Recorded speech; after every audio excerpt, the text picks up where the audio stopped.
follows.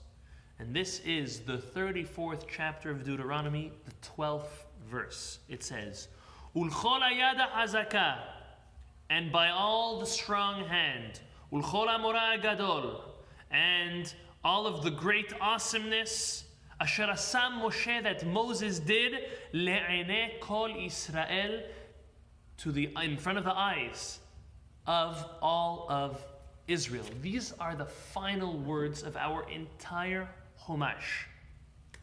The Talmud tells us, the Zera Shimshon quotes, that if the community is suffering, there's a communal suffering going on, a person should not say, let me go into my house, eat my food, drink my water, and spare myself from the suffering. A person should not do so. Rather, a person shall and should partake in the communal suffering and suffer along with them, because we are one nation, we're one people.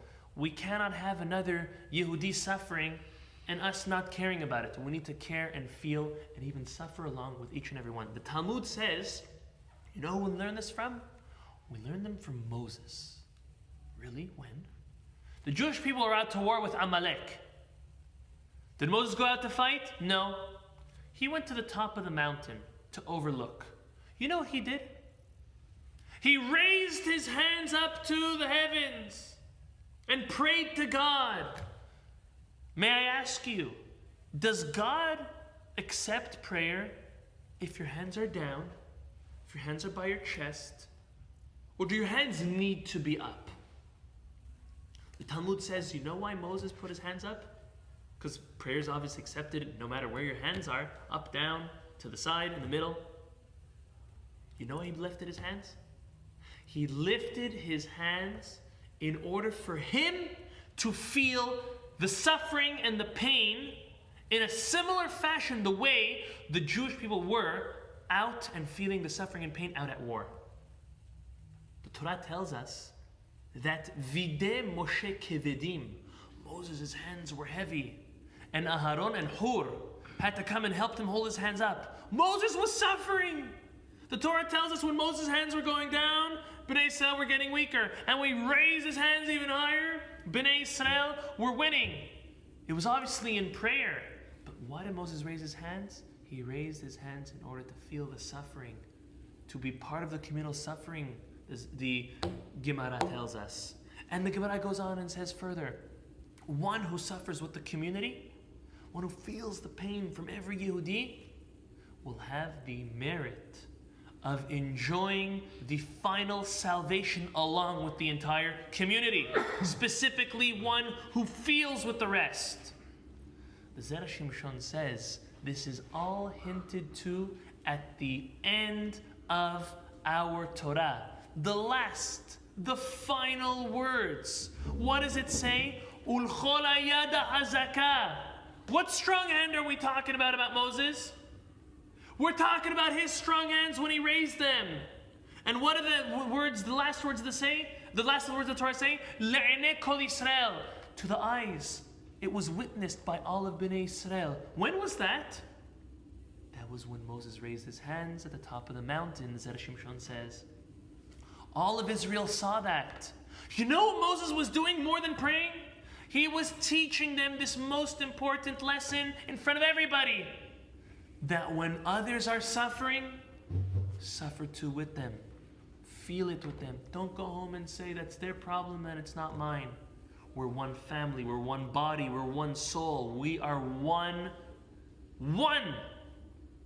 When your hand hurts, your whole body hurts. When your pinky hurts, your whole body hurts. It's your concern.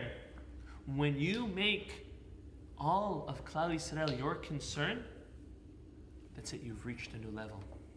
You've reached a level of being able to accept the salvation, or the redemption, and even the Mashiach along with everyone else. So when the Torah ends off, Ulchol hayada hazaka, and all of Moses' strong hand and everything awesome that he did, it's also alluding to, the Zera Shimshon says, when Moses raised his hands in front of everyone, Le'enei kol Israel, all Bnei Israel saw with their own eyes.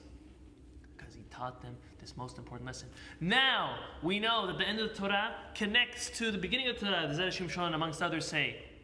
So when we learn this lesson Moses was teaching us about feeling the pain and the suffering of all Bnei Israel, then Bereshit bara Elokim et hashamayim et haaretz. What does that mean? That you are able to reach the level of perfection as an individual and on a communal level of the way the world was at its creation, in its most organic and powerful format, just in merit of feeling for others. This concept of feeling for others is something which is sometimes very hard for us to understand. To feel for others, to pray for others. Unfortunately, we're very quick to forget. There's so many thoughts going through our mind. People who have illness, people who have sick, people who lost someone, people who have financial struggles, and all these hard things. But if we stop for a moment and we really feel, and we deliver even a prayer, Hashem, help them, they need it. That is something which makes us now part of the community and feeling part of the community suffering. When we say community, it obviously means your immediate family, your community, your country, but all of Klal Yisrael. When we hear of tragedies around the world,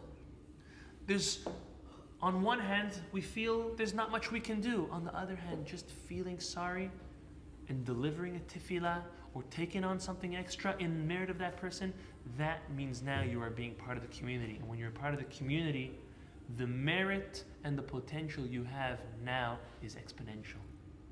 HaKadosh Baruch Hu shows extra favor towards the community, towards the masses.